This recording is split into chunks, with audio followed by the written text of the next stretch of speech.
دعاء دودو، اخ دعاء. شو دودو ما دودو؟ انت كيف تحكي معي هيك؟ من وين بعرفك انا؟ لا احنا ما بنعرف بعض، احنا بس ممكن تكون فرصة انه نتعرف على بعض. صحتين يا شباب، وزي ما اتفقنا بعد المغرب باجي بطلعكم. ابوي هلا بالحج.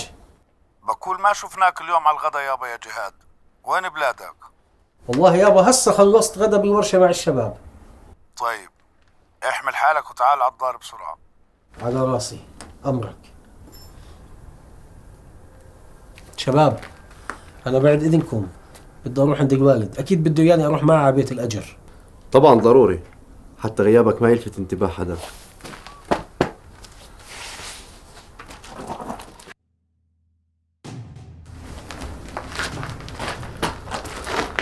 انور الكلب، والله لا ينزل اربيك. بدناش نكون بموضوع نصير بموضوعين، بعدين بتركنش علي يا صاحبي. هسه بورجيك فيه.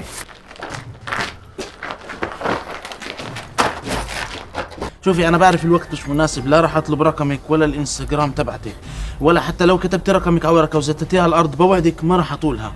الله يرحمه الحج شهيد استشهد، وانا بعرف انه انت يعني متضايقه كثير وزعلانه، وانا كمان زعلان، صدقيني زعلان، بس ممكن الحزن يروح بعد فتره. بس طمنيني عنك، انت منيحه؟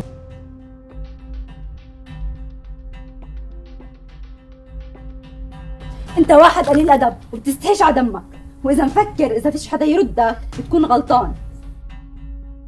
امور اهلين اخ جهاد، خير؟ تحكي معي؟ فيش خير وهالشكل موجود في البلد. انت مش عارف مين هاي ولا؟ ومين بدها تكون يعني؟ زيها زي غيرها في نظري.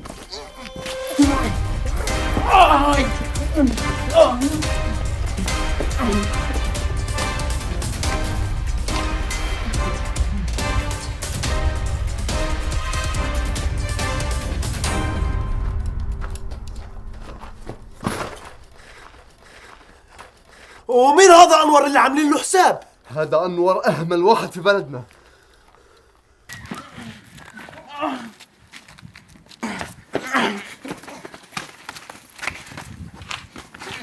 مديته على جهاد العقير، بدي انزل احط الحب في راسه. ولك اهدى يا ياسر، هسه جهاد بدبرها.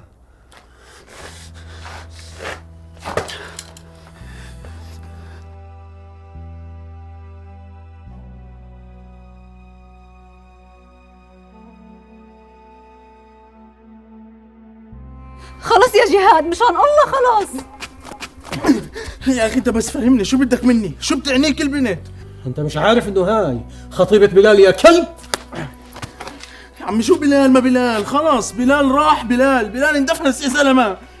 اخرس يا حيوان.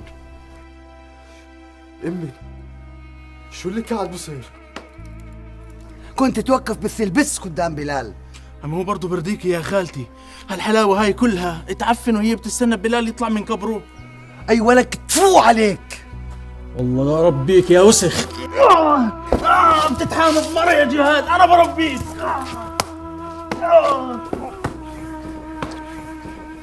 خلص يا جهاد، لا يموت بين ايديكم ابتلي فيه.